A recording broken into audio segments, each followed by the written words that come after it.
Madame la maire, chers collègues, en novembre dernier, lors de notre précédent conseil, j'exprimais mon inquiétude au sujet de la relance de l'économie locale et de l'accès des entreprises au plan d'urgence annoncé par Rennes Métropole.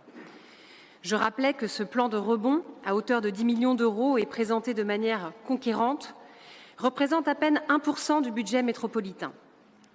Soulignons que c'est aussi l'équivalent du prix de l'abandon du projet Open Sky, rachat du terrain et indemnités incluses, une véritable gabegie que j'ai eu récemment l'occasion de dénoncer. Alors oui, cette préoccupation économique est toujours prégnante et nous restons vigilants quant à l'accès effectif des entreprises aux aides promises et au maintien du dialogue avec le monde économique pour les accompagner dans la difficulté et sauvegarder, coûte que coûte, les emplois sur notre territoire. Mais le sujet que je veux aborder aujourd'hui, c'est celui de la détresse que traverse le monde de la culture. À Rennes, comme partout en France et dans le monde, les acteurs culturels sont touchés de plein fouet par la crise et les mesures de restriction sanitaire. Le manque est leur quotidien, l'incertitude leur horizon.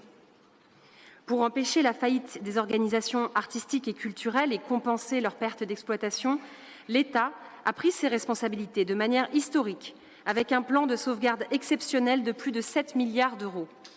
Les petites associations sont également très largement soutenues grâce à un fonds de soutien de 30 millions d'euros. Mais au plan local, on peut aussi agir. Que faites-vous? Que proposez-vous? Monsieur Careil signait en décembre dernier une tribune à titre personnel pour demander au Premier ministre la réouverture des lieux culturels.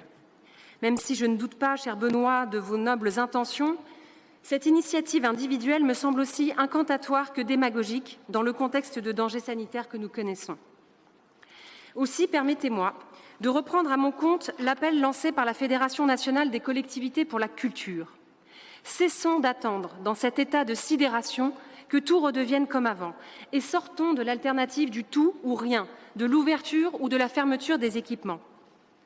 Il est temps de se demander comment on peut reconstituer le lien entre l'art, les artistes et la population.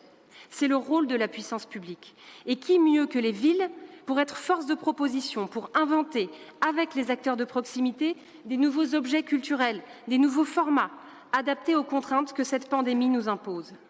Nous avons besoin de culture. Nous avons soif d'imaginaire, de poésie, d'étrangeté, d'émotion, de beauté. Alors soyons volontaristes, soyons imaginatifs, réinventons les pratiques et les politiques culturelles pour les adapter au contexte. Déconfinons les esprits. Cessons d'attendre des solutions venues d'en haut et prenons en main notre destin. Pourquoi ne pas organiser des assises rennaises de l'innovation culturelle? Mobiliser artistes, professionnels et bénévoles pour imaginer ensemble de nouvelles pratiques grâce au numérique, mais aussi grâce à une réappropriation des espaces publics. À l'heure où d'autres villes se donnent de nouvelles ambitions, pourquoi ne pas donner aux acteurs culturels rennais de nouvelles perspectives, un nouvel horizon? Brest l'a fait en se portant candidate au label de capitale française de la culture. La réponse est tombée aujourd'hui, elle sera retenue parmi 8 autres villes pour bénéficier entre autres d'un financement d'1 million d'euros. Pourquoi pas nous?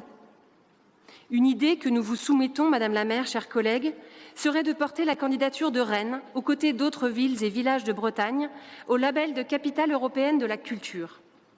Un tel projet s'inscrit bien sûr dans le temps long, puisque la France ne pourra accueillir une capitale européenne qu'en 2028, mais c'est 6 ans avant que les candidatures doivent être déposées, c'est-à-dire en 2022.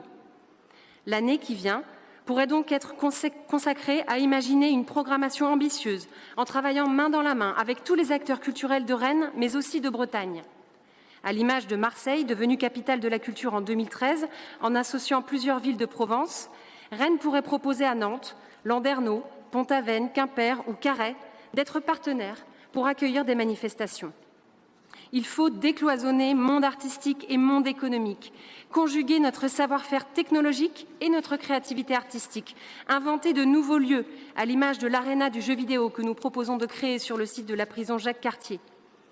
Si Rennes obtient ce label prestigieux, l'année 2028 sera une année d'effervescence culturelle avec des centaines d'événements organisés sur notre territoire. Des financements européens permettront de financer des actions de valorisation du patrimoine et de nouveaux équipements. D'importantes retombées économiques sont bien sûr à prévoir. Rennes reste une capitale allusive, presque théorique de la Bretagne. Quoi de plus fort, de plus grand que porter pour Rennes et la Bretagne cette ambition culturelle? Elle contribuerait peut-être à la réunification de Rennes avec sa région. Nous devons voir loin, nous devons nourrir de grandes ambitions pour notre belle ville de Rennes et notre chère Bretagne. Alors de grâce, soyons audacieux.